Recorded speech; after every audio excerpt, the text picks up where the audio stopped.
జై తెలంగాణ కేసీఆర్ గారి నాయకత్వం ఈశ్వరరావు గారి నాయకత్వం కేటీఆర్ గారి నాయకత్వం జై తెలంగాణ జై తెలంగాణ ఈశ్వరరావు గారి నాయకత్వం ఈశ్వరరావు గారి నాయకత్వం కేసీఆర్ గారి నాయకత్వం జై బీఆర్ఎస్ జై బీఆర్ఎస్ కేసీఆర్ గారి నాయకత్వం ఈశ్వరరావు గారి నాయకత్వం జై బీఆర్ఎస్ జై బీఆర్ఎస్ జై బీఆర్ఎస్ జై బీఆర్ఎస్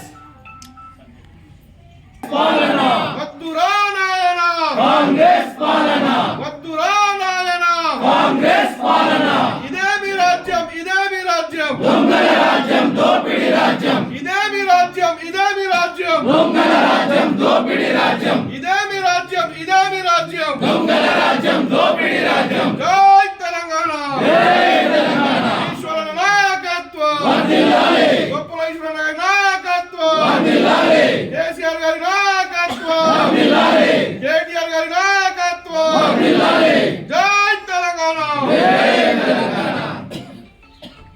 సరే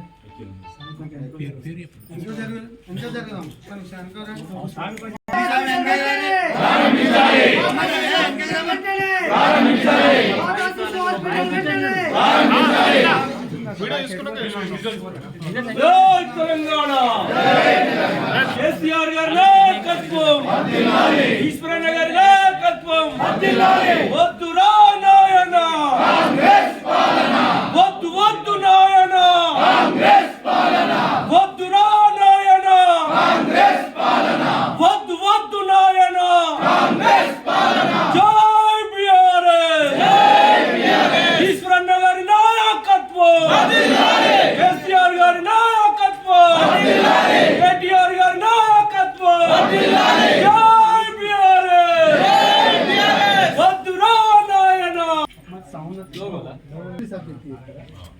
ఈ ఒక్క పట్టణంలో ఈ ప్రాంతంలో ఉన్నటువంటి పేదలకు అందరికి కూడా అందుబాటులోకి రావాలనే ఉద్దేశంతో మాతా శిశు కేంద్రాలు జిల్లా కేంద్రాలలో మాత్రమే ఉన్నప్పటికీ కూడా ఇదొక టెంపుల్ సిటీ. ఈ ప్రాంతంలో అనేక మంది పేదవాళ్ళు ఉన్నారు, ప్రజలు ఉన్నారు. వాళ్ళందరి అవసరాల కోసం ఆనాడు కేసీఆర్ గారి యొక్క సంకల్పం మేరకు ఈ మాతా శిశు హాస్పిటల్స్ వచ్చిన తర్వాత ప్రసవాలన్నీ కూడా ప్రభుత్వ హాస్పిటల్లో జరగడంతో పాటు కేసీఆర్ కిట్ ఇవ్వడంతో పాటు ఆర్థికంగా సహకారం చేయడం వల్ల మరి ప్రసవాలు ఏవైతే సిజేరియన్ తగ్గిపోయి సహజ ప్రసవాలు పెరిగి తల్లి బిడ్డ ఆరోగ్యంగా ఉండాలనే ఉద్దేశంతో మరి ఈ యొక్క కాన్సెప్ట్ గౌరవనీయ కేసీఆర్ గారు తీసుకురావడం జరిగింది. దానికి అనుగుణంగానే నేను ఆనాడు మంత్రిగా ఉన్న నాడు ఈ హాస్పిటల్ ఇక్కడ నిజంగా కూడా ఈ ప్రాంతానికి రాదు. ఇది 50 పడకల ఆసుపత్రి ఏదైతే ఉందో మాతా శిశు కేంద్రం, మరి దాన్ని ఇక్కడ నిర్మాణం చేసుకోవడం జరిగింది.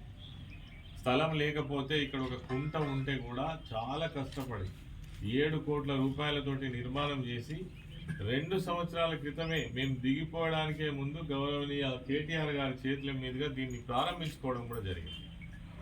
కానీ కాంగ్రెస్ ప్రభుత్వం వచ్చిన తర్వాత 2 సంవత్సరాలు దాటింది.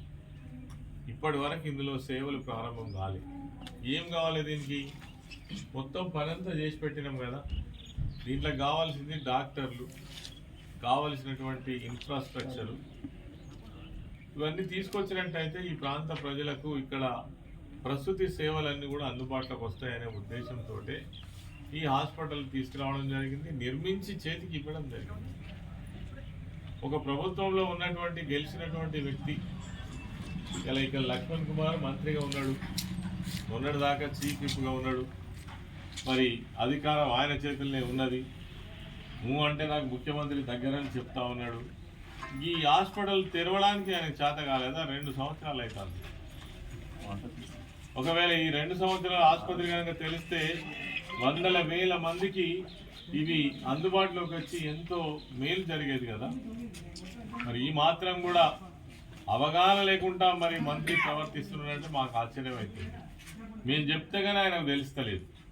మేము ఇలా ధర్నా చేసినాం కాబట్టి రేపు దీని గురించి మాట్లాడతారు ఆయన.